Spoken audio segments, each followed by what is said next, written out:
Family member যদি নিজেই কখনো পরিবারের অন্য মেম্বারকে ঘুমের মধ্যে খুন করতে যায়, কি হবে সেটা কখনো ভেবে দেখেছেন?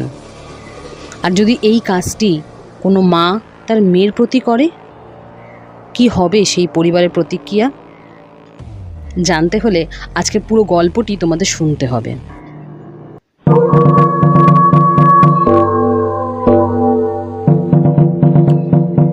নমস্কার, আতঙ্কের আরেকটি নতুন এপিসোডে তোমাদের সবাইকে স্বাগত জানাই।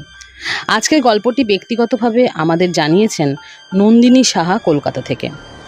তোমরাও যদি তোমাদের জানা কোনো ঘটনা আমাদের পাঠাতে চাও, তবে ডেসক্রিপশন বক্সে দেওয়া মেল আইডি অথবা হোয়াটসঅ্যাপ নাম্বারে পাঠিয়ে দিতে পারো।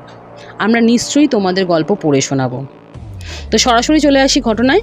নন্দিনী যেভাবে লিখেছেন সেইভাবেই গল্পটি পড়ে শোনাচ্ছি।